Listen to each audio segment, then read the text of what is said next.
Hey, what's up guys, Eater194 back with another action figure review.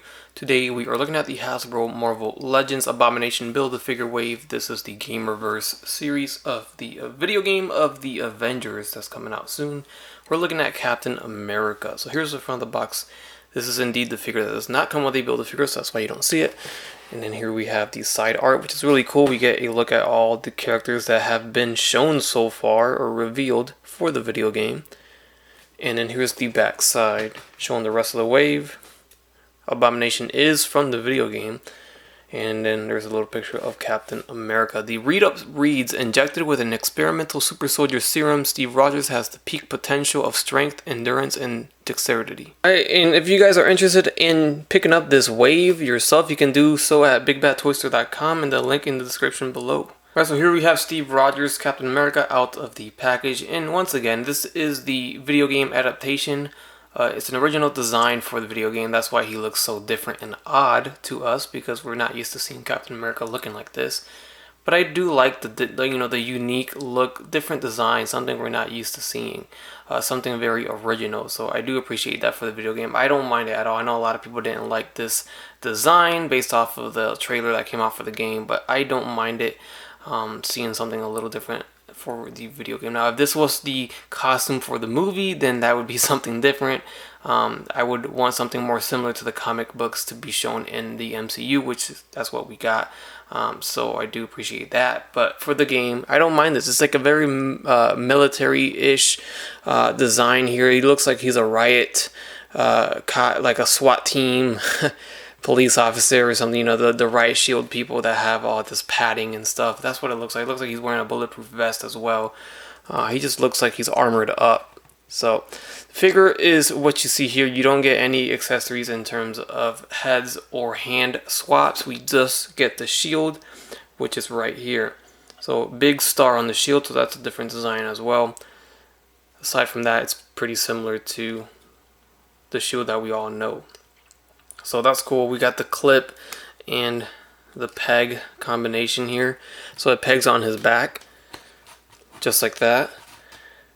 Don't really like it because the inside of the shield isn't detailed or painted at all. So when you have it on his back, you see just very bland gray. Not the best there. And then just to peg it on his forearm, looks like this. So that's good. No Build-A-Figure because he is the 2 per case figure, and he's the extra one. You only need 6 to build the figure. So here is a close look at the figure. Here is the head sculpt, obviously. There we can take a look at the design of the helmet, which looks cool in my opinion. Looks good. I'm sure in the game we'll see him without the helmet. I don't know if they showed that in the trailer or not, but if that happens, I'm pretty sure we'll get some more figures with some maybe variant suits that we might see in the game that they might change, or an unmasked head or something. Depending on the success of the video game, I assume we'll get some more. But it looks good though. I like it. It's very neutral and normal, nothing crazy, nothing too expressive or out of the ordinary. Here is the torso, the star and stripes. So of course it's an all new sculpt for this original design. There's the back going down to the pants or the legs, knee pads, and the boots. Alright, so for his articulation, the head will swivel left and right. It's going to look up. It's on a ball jointed hinge. It's going to look down. We have the arms going all the way around, forward and back, in and out about this far. So those shoulder guards kind of get in the way and hinder it a little bit there. So you can't get it, stretched all the way out. We get a bicep swivel, double jointed elbow swivel at the wrist with a hinge. You got an ab crunch, and as you can see here, the design completely goes away there on the torso when you stretch it all the way back. When you go all the way forward, it does the same thing. Then there's a waist swivel, T-jointed legs will kick forward and back, in and out about that far. Thigh swivel, double jointed knees. We get a shin swivel and an ankle hinge along with an ankle rocker at the foot. So first up in our height comparison, we have Stan Lee. He does come with his very own Captain America shield with his signature on it. And there you see just the difference in paint that they chose here. They painted it very glossy and metallic for Stan Lee. and not so glossy and metallic for Captain America.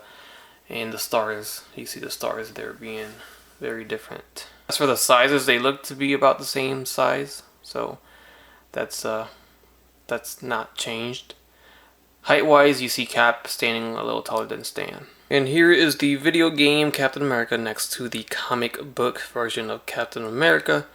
And if you ask me, I have to go with the comic book design all day, every day, as being the better design, of course. That still doesn't change that I still, you know, I'm fond of this design for the video game. Like I said, I don't mind it because it's a game. Next to big old Red Hulk, as you see, Red Hulk is completely out of frame there. And then randomly next to Cyclops and Weapon X. Alright, in my random lines comparison time here, starting with NECA, we have Raphael. Here we have him next to the Figma, Amazing Spider-Man, and a Black Series Star Wars Mandalorian. Alright, that's pretty much everything I can show you about this figure. Is all he comes with. Part of me does wish he came with something else, you know. He doesn't come with a Build-A-Figure, so give us a little bit of something else. Just maybe another head or hands or pointing finger or something different. I don't know. A little extra piece would have been cool of an accessory, because it's just the figure and the shield, and that's it. At least he comes with a shield. Imagine if he didn't. So, you know, be grateful for what you get, I guess. But until the game comes out, I can't say much else. You know, a game could be a flop. It could be great. It could not, who knows what the game will become or what it will be. So hopefully it comes out to be a good game, not rushed just for the title, just for being Avengers. And I don't know, hopefully it's as good as the Spider-Man game that came out. So until then, this is a cool looking figure, and we'll see if we'll like it once we get used to him in the game. But for the review, hopefully you guys liked it. Leave a comment, subscribe if you haven't done so already, and as always, have a great day. Bye.